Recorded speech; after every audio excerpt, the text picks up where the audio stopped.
Well, welcome everyone. And Dr. Lin has sent us a couple of cases to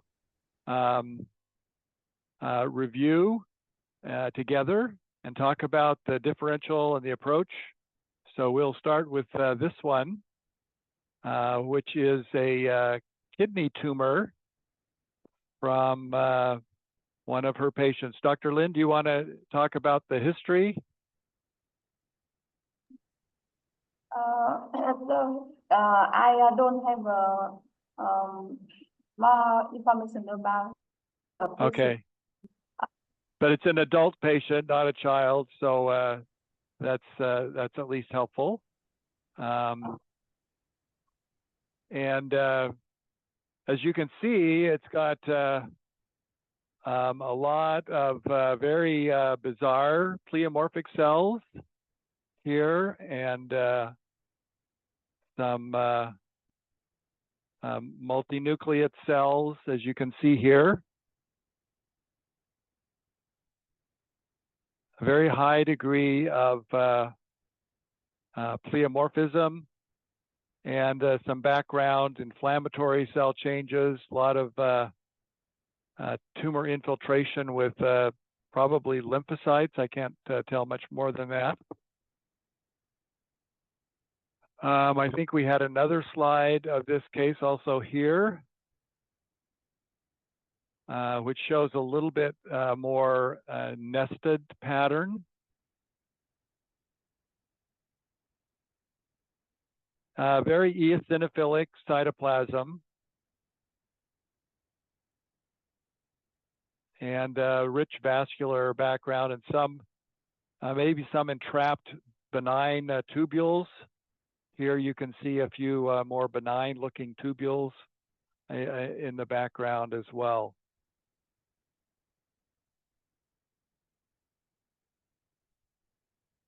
So I think this case presents an interesting differential. Obviously, I think the most likely thing would be a sarcomatoid renal cell carcinoma. But there are a number of other possibilities, I think, as well. Sometimes collecting duct carcinomas can have very bizarre appearance. And there also are some renal tumors that are associated with fumarate hydratase deficiency and hereditary leiomyomatosis due to fumarate hydratase. I have not seen one of those in the kidney, or at least not recognized one. We do have cases where we've seen the smooth muscle tumors in the uterus, and they look very much like the leiomyomas with the bizarre nuclei. So that can be maybe a clue as to, something with real bizarre nuclei like this could fall into that category. So asking the history, if it's a woman, do they have history of leiomyomas or something, might be of value. Now, I don't remember, did you send me some immunoperoxidase stains on this one?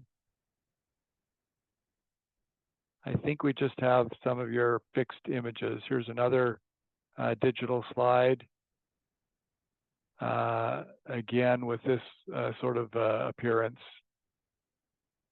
So another thing that I thought might be in the differential would be a renal rhabdoid tumor.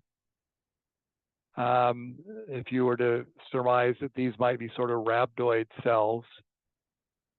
So I tried to pick out a couple of representative slides from the teaching set that I have to see if I could compare them.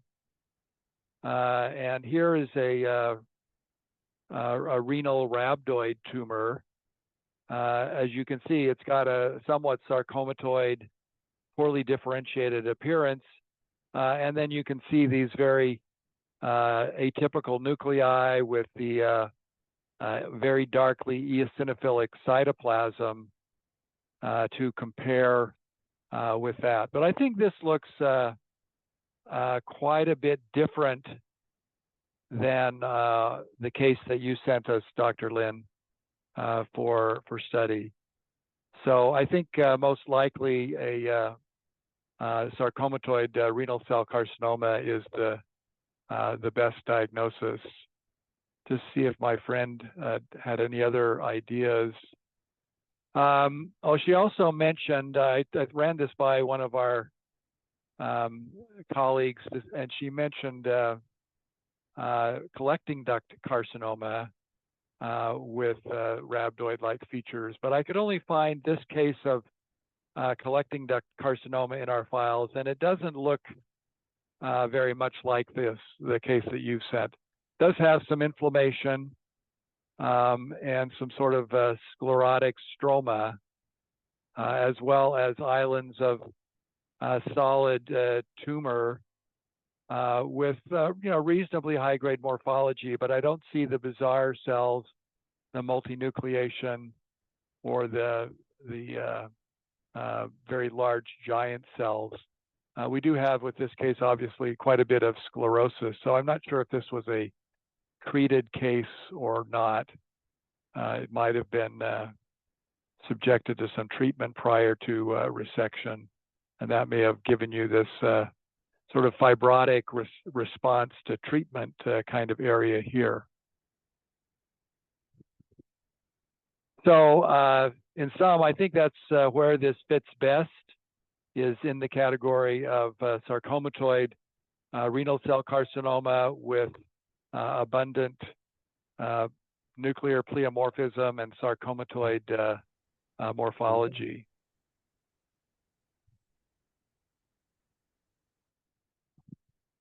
Anyone have any questions about that? Yes, Professor. How about difference between sarcomatous renal carcinoma and collecting duct carcinoma?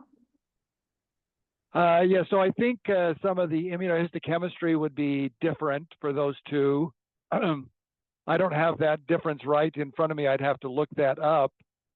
Renal cell carcinoma should be PAX8 positive, so you could use PAX8 as a differentiator, and I don't think the collecting duct carcinoma would be PAX8 positive, but I'm not sure. And then your other markers for renal cancer, RCC, and you could do cytokeratin, vimentin, those sorts of things as well.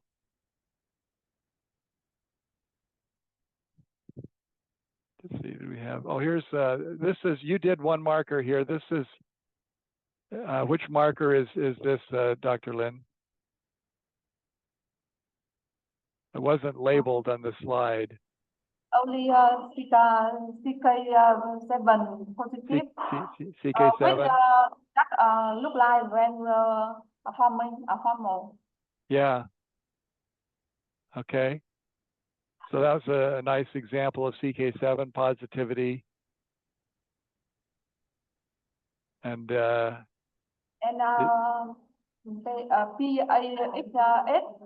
in my department haven't got. yeah, PAX is a nuclear stain, so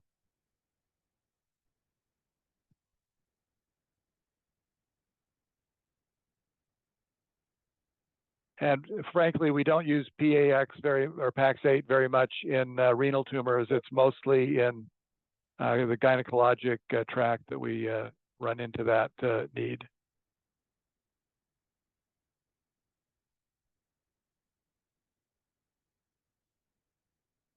And then this is negative for, I don't know which marker this is. P63, TTF1, GATA3. Yeah. So it's not urothelial. It's probably not metastatic. CK56, that's interesting.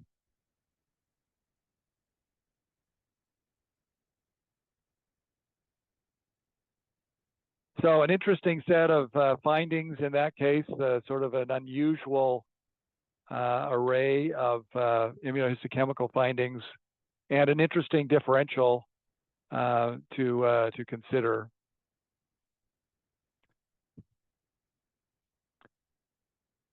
So let's go on to the other case that we had to discuss, which was a little follow-up on this liver case that you had sent us earlier, and which I think is still one of the hardest cases you have sent me to look at. So the tumor has a very monotonous angiomatoid appearance. So here you can see it's got these rounded nests or rounded lobules of tumor with intervening vascular-like spaces, not a lot of blood cells in those spaces. I'm not sure why this is not coming into focus better. See if we can get it to do so here. Maybe I'll try to reload this here, see if that will do it.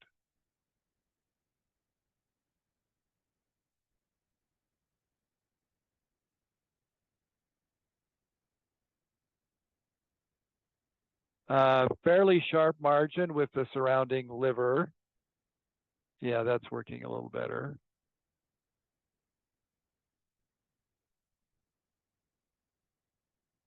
And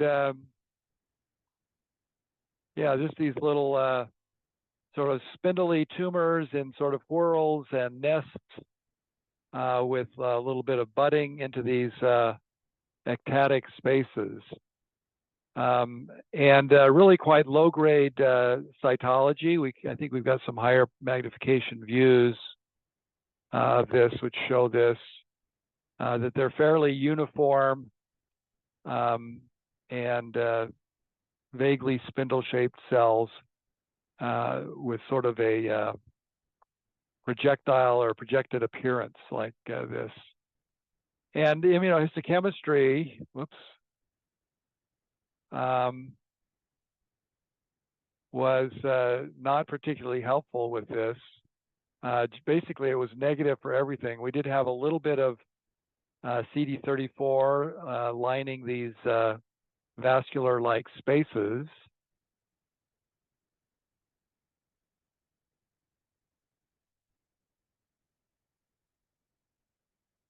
And then you sent me a second round of immunohistochemistry as a remarkable finding for which was the positive staining with TLE1.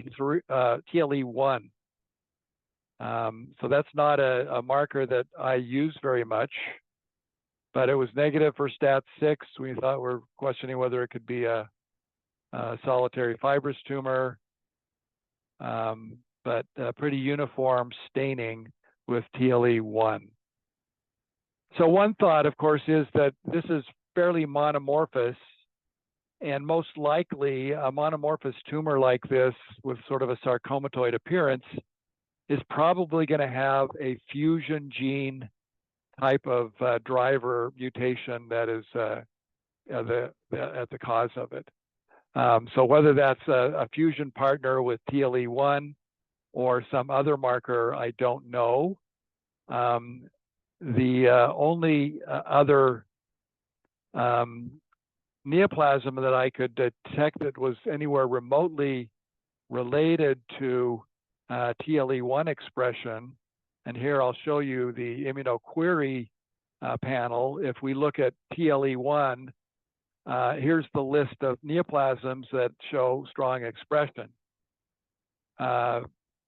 Adenocarcinoma, salivary gland, angiomatoid fibrous histiocytoma.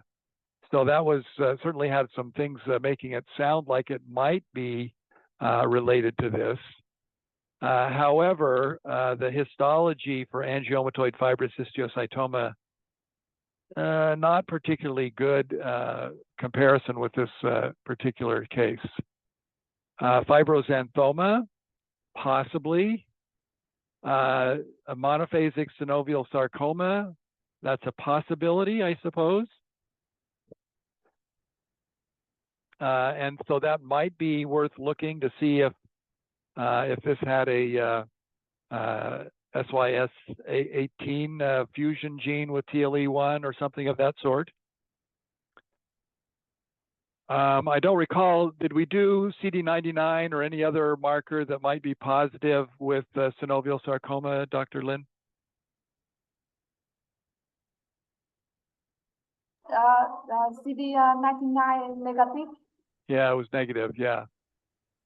Then the other thing that's on the list here is the CIC rearranged sarcoma.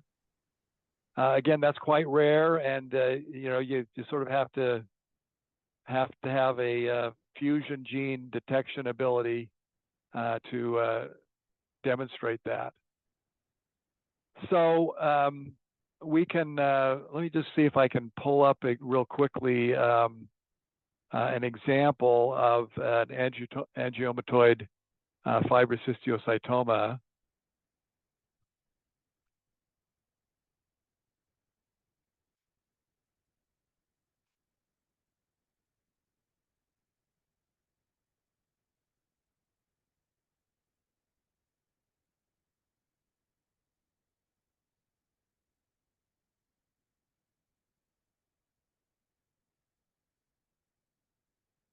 So let's take a look at this case.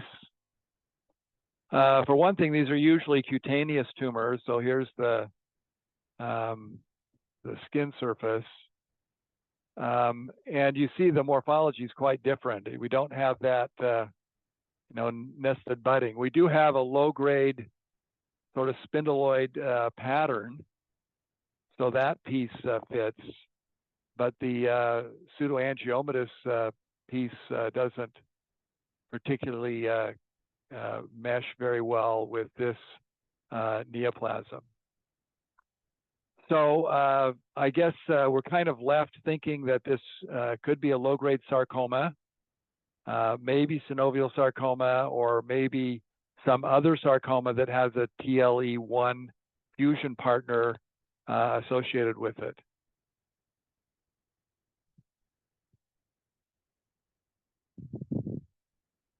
Questions or comments about that or about these other cases?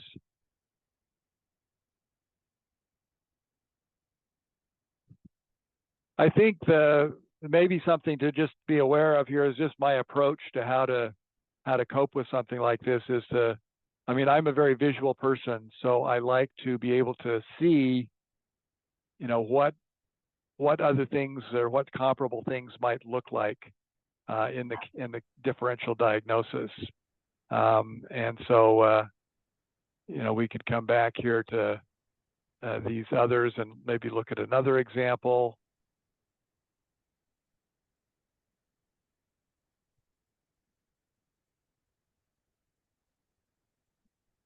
Again, not quite that same pattern of nested. We still have a fairly monotonous spindle-shaped spindle cell proliferation, but it fits into that category. So when I have a case like this and, I'm not going to be able to pursue it any further, I would give, kind of my generic diagnosis to say low-grade spindle cell neoplasm with angiomatoid pattern, and then put a comment in my report saying that I suspect this is a low-grade sarcoma, possibly with a rearrangement with TLE1, and the differential includes some of the following, none of which are perfect matches or can be excluded at this time without either further FISH testing or other molecular analysis. Does that make sense? So that's kind of how you would approach it, Dr. Lin? Yes, thank you, Professor. That is a difficult case. I think it's the better in solicitor at the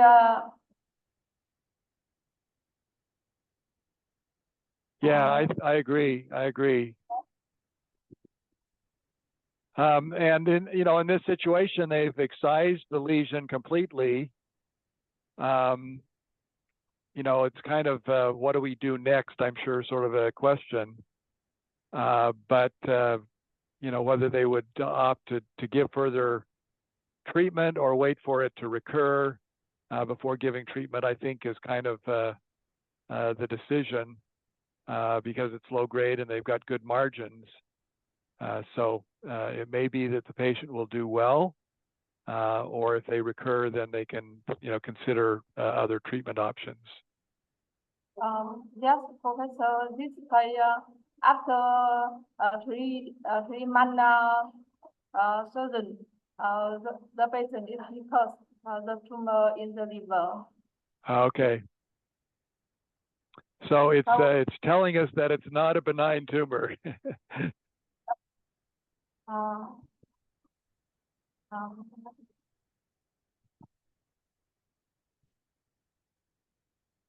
Does anyone else have any cases that they want to share at the moment? If you do, we're happy to take a look at those and talk through those. Alternatively, I have some cases that I've been looking at recently that highlight the differential of myxoid tumors. So I shared with Dr. Lin the link for these tumors or these slides, so you can come back and look at them later. But let me just share my screen again here. I find that tumors with myxoid differentiation always are a little bit troublesome for me.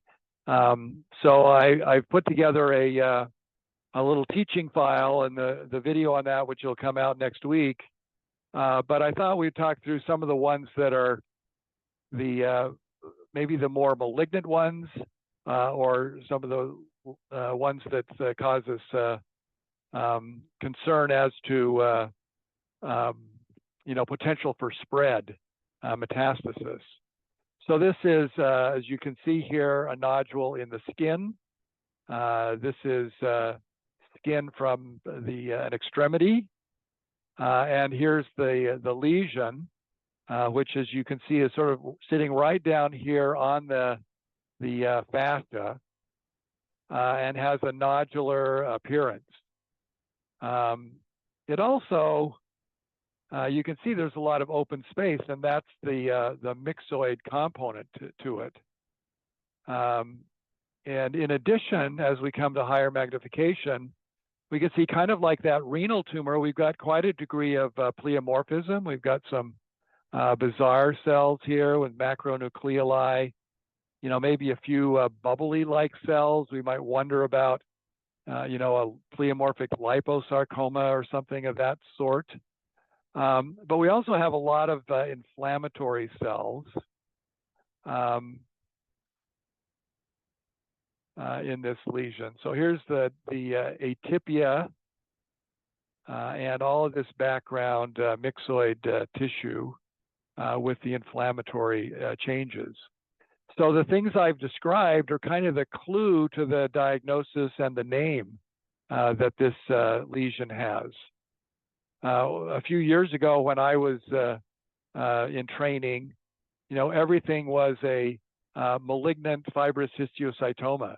Well, we don't use that term anymore, but in that nomenclature, this would have been an inflammatory fibrosarcoma, MFH. But this term, or this tumor, has been given its own very descriptive diagnosis, which is a myxo-inflammatory fibrosarcoma.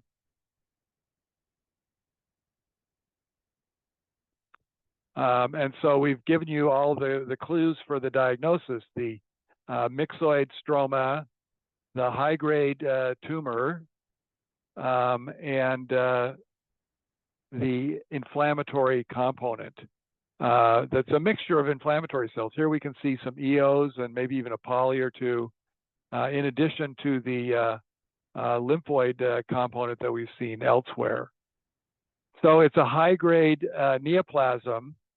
It has this very complex karyotype that you see with these pleomorphic sarcomas. And it occurs here in the subcutaneous and superficial fascia, usually in the extremities. And it's an adult tumor, so it's not a childhood tumor sort of lesion. Note that it is fairly circumscribed, and so while recurrences do happen, you can oftentimes get reasonably good margins with this, particularly if you catch it at an early stage. So that's the first name, and that's myxo-inflammatory fibrohistiocytic or fibrosarcoma. Let's just make sure I got the name right here. Fibroblastic sarcoma, excuse me, fibroblastic sarcoma. Myxo-inflammatory fibroblastic sarcoma. So the also a high-grade tumor with myxoid in the name is the fibromyxoid, or myxofibrosarcoma. So both of those tumors have the myxo as the first term. This is also usually a high-grade sarcoma, although supposedly there are lower-grade versions, and it has this very rich myxoid background.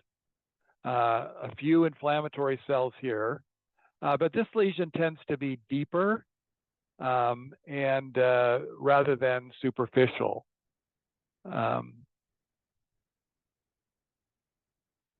And the fibroblastic component here is, or the fibrosarcoma is more pronounced, and maybe the bizarre pleomorphic cells and the other inflammatory cells much less frequent. It can be somewhat nodular, and it tends to have alternating areas of higher cellularity like this, with areas of more myxoid, lower cellularity change. So this zonation, if you will, in the tumor is also a characteristic feature. Now the permeative nature, as you can see here, it tends to follow out along septal planes and so forth. So even out here, you've probably got tumor in this lesion. So the margins can be more difficult to establish in this case, this tumor. Sort of like undifferentiated pleomorphic sarcoma has very difficult to establish margins at times. So it looks like it's sort of encapsulated, but it's really a sort of a gradation moving from probably not tumor to maybe tumor, probably tumor, definitely tumor, as you go deeper into the lesion. So myxofibrosarcoma, and this would be sort of an intermediate grade tumor, I think, based on the degree of pleomorphism and the cellularity. As I mentioned, it comes in a low-grade version, an intermediate, and a higher-grade version as well. Here's another version with some bone formation in it.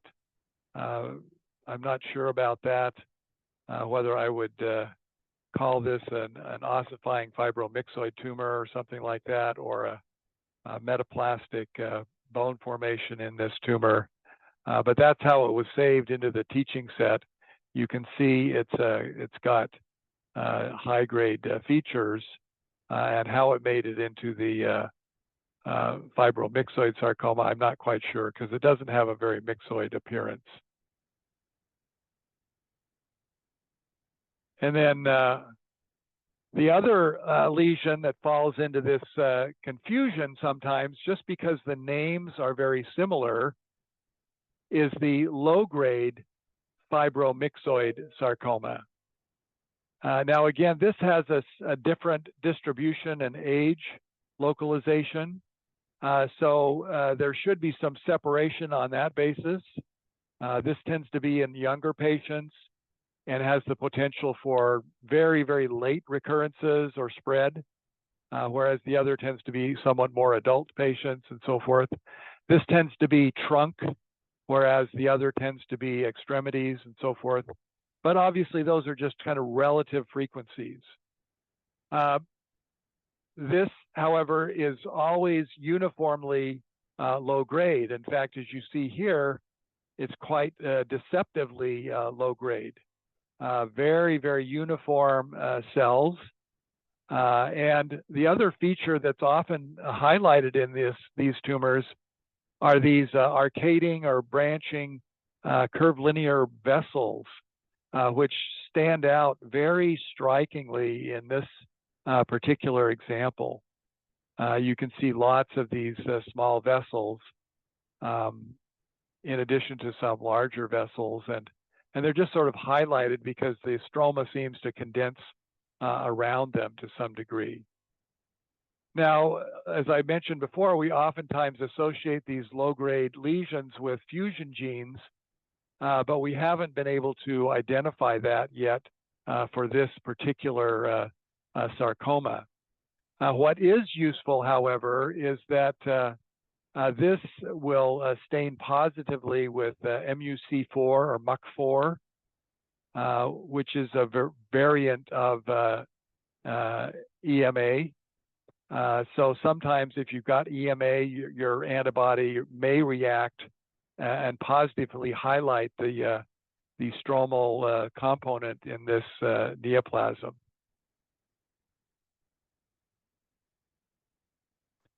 So that's kind of a couple of confusing terms with myxofibroinflammatory, or myxoinflammatory fibroblastic sarcoma, myxofibrosarcoma. Those are both high-grade tumors, whereas low-grade fibromyxoid sarcoma, a low-grade tumor, but still one to be respected and one with a high risk of recurrence or even late metastasis.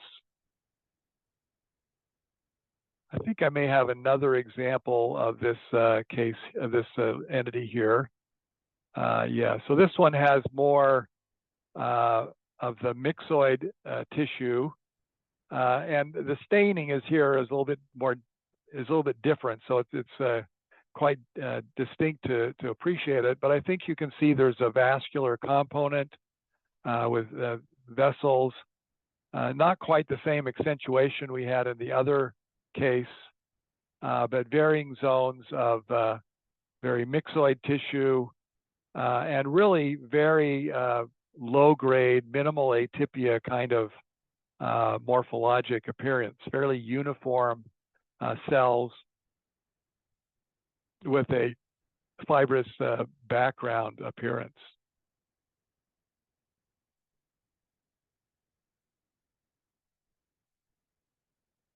There you can see the inconspicuous sort of branching vessels. Here's one of those vessels. Here's another here. And did I pull another example of this? I don't recall if I did. Yep, here's one more example. So here again, you can see these sort of accentuated areas that are probably vessels. Not as much myxoid tissue here. There is a little bit of myxoid background, but a very low-grade fibrous tumor. And then here you can see some of the myxoid, or at least edematous separation between the bland spindle-shaped cells in this tumor. So I think when the reason I show multiple examples is to help us to remember that making a mistake in the diagnosis is probably going to happen to us at some point in our career. But one of the most frequently identified reasons for a misdiagnosis is a failure to understand the spectrum of disease. And that's particularly important in the setting of uncommon diseases or things that we don't see every day. If we understand kind of atypical presentations or variant morphologies on some of these less frequent diseases that we don't see very frequently, we're more likely to be able to get the right answer, to get the correct diagnosis than if we just have looked at one or two examples in a teaching set. So that's the reason that I try to pull out multiple examples. Sometimes we can't do that because things are rare enough that I just don't have enough examples, and others haven't shared them with me. But we try to make that part of the rigor that we apply in seeing various things. Of course, the same thing applies with common diseases, common entities, but we tend to see more of those, and so we have a better understanding of the spectrum of disease and the variation that we can see between one lesion and the next, and still be able to make the diagnosis. So what are some other tumors that can have myxoid change? Well, one of those categories is actually more of an epithelial tumor, and it's a malignant variant. So myoepithelioma is a tumor that can have a variably myxoid or fibromyxoid background. And here you can see some of this pale blue myxoid change in the background here with these very uniform round cells. And so you could see how this, if you thought, well, is this a variant of low-grade fibromyxoid sarcoma or something like that? Well, it's going to occur in a different location, but this can also occur in the skin. And so sometimes this lesion, myoepithelioma, can be mistaken for other myxoid soft tissue neoplasms. Of course, doing the right immunohistochemical stains, your P63 or Caldesmin or some other myoepithelial marker can help you to avoid that pitfall, but we don't always remember to include those things in our differential. So let's look at a couple of examples of this. Here's one that occurs actually in the soft tissue.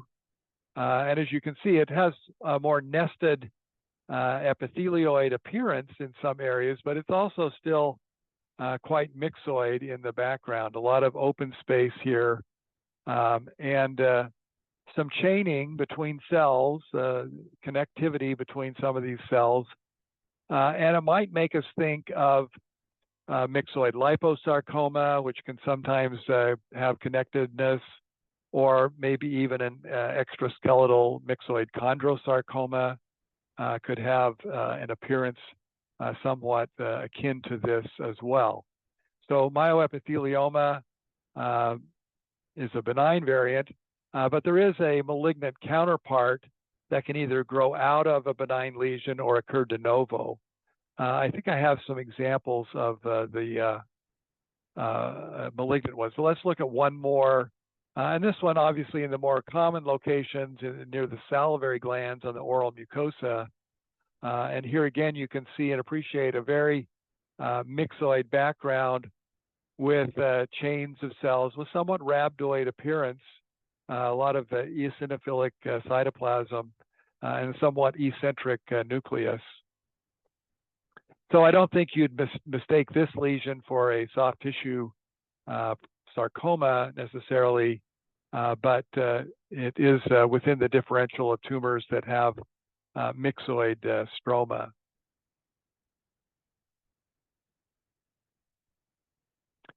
Now, here's another tumor, and this one also in the skin with very myxoid stroma. But notice here we've got less of that chaining together. It looks more sarcomatoid or epithelioid. We've got some single cells with a lot of clear cytoplasm. That clear cytoplasm sometimes is a marker for myoepithelial cells, but it can also be seen with sort of a lacunae or a chondroid lesion or something of that sort.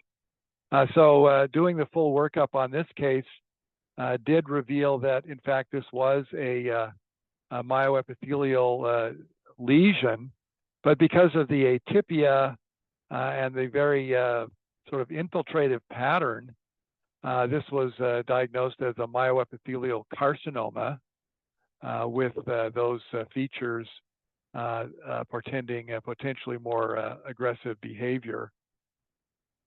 I think I've got another example of myoepithelial carcinoma.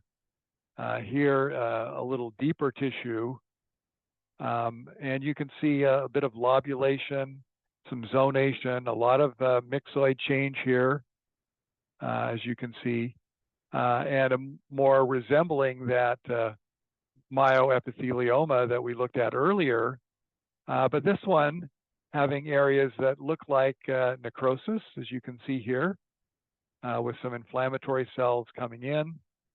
And do we have infiltrative margins or not? But I think because of the necrosis, this would be, and the variable cellularity, it's sort of pushing or tending to make be more invasive appearing appearance, that classifying this as a myoepithelial carcinoma. And again, here you can see the pleomorphism, mitotic activity, single cell necrosis. All of those are features that should push you towards classification as a carcinoma rather than just as a myoepithelioma.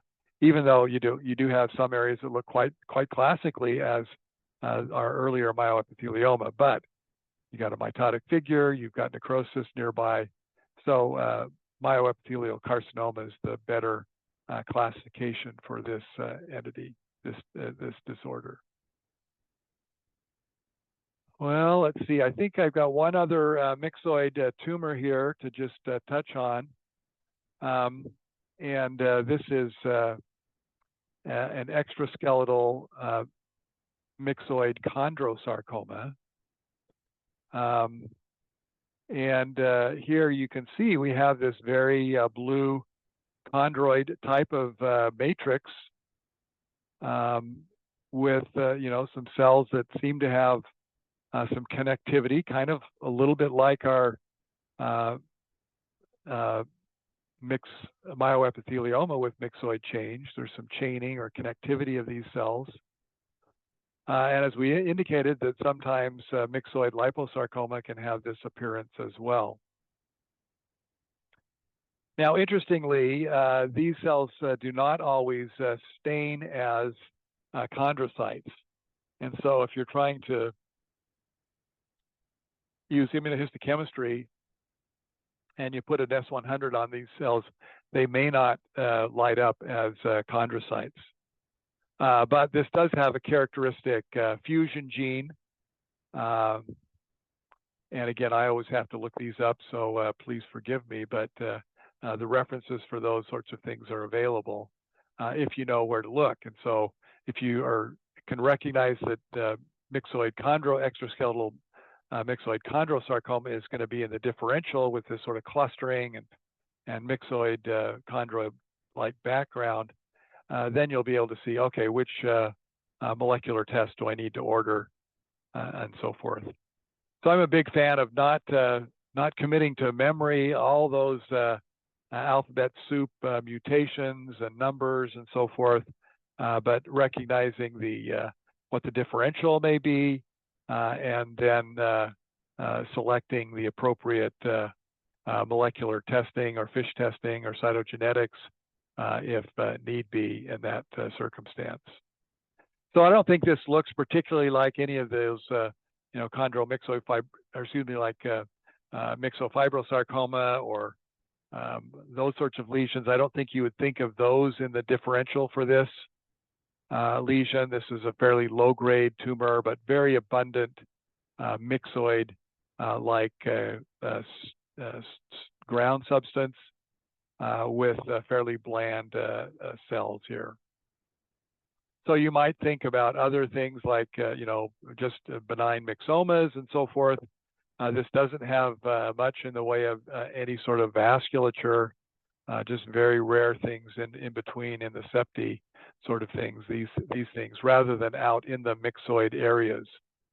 So in contrast to intramuscular myxoma, that's not a feature that you're going to find here. So I think that's the last of the cases here. Yeah, this is the renal collecting duct carcinoma. So let's stop at this point and just take some questions. If anyone has questions that you want to ask, feel free to either speak up or type them into the chat, and we can talk about them.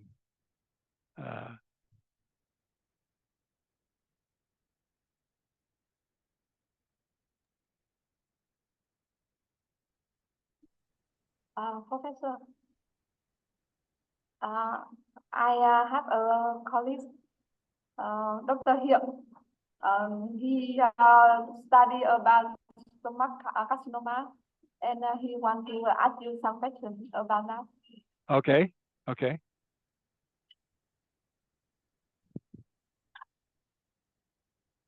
Good morning, Professor. Yes. Good morning. Yeah, I am Dr. Hill. I'm doing PhD course. I'm a surgeon, abdominal surgeon. Okay. It's very difficult for me while I'm a surgeon and doing some really difficult field in AMPK, stage 3, and adiponectin in gastric cancer. Uh-huh. Yeah, for adiponectin, I'm doing the ELISA test to test adiponectin level in the plasma of the gastric cancer patients.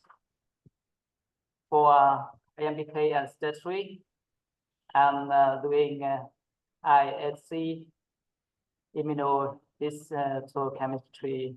Yeah. Yeah, P stage 3 and P AMPK alpha. Well, I have no experience with those markers, adiponectin or the other. I've never used them, so you are more expert than I on those particular things. So, but I think you really experience in IHC, right? Yes, we use IHC every day, and we evaluate those things very carefully.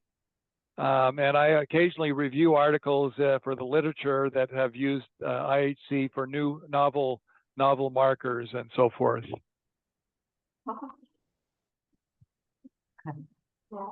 Yes, and Dr. Ling here is helping me to read the AMPK and stage 3. So I think you could help us in some difficult cases, right?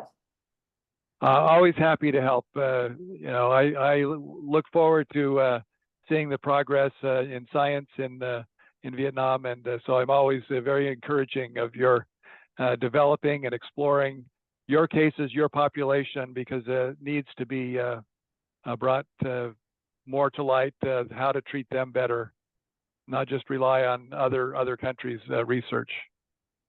Yeah. Also, it's really nice for you to teach online for our doctor, and it's the first time and really rare for some professor in foreign country to teach Vietnamese doctor here, especially in surgical field.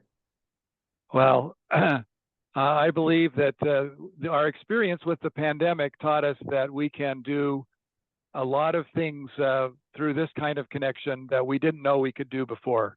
And so I'm very grateful that we had that pandemic so that I could learn and see the opportunities to share this way. Yeah. Thank you very much. Thank you, Professor. Okay, well, please feel free to share with me any of your work. I'm happy to answer questions. And otherwise, we will see you again next month in May. Yes. All right. Goodbye, Dr. Ha. Goodbye, Dr. Tom. Yeah, goodbye, Professor. See you. Okay, bye. Bye, Thank you. Thank you so much.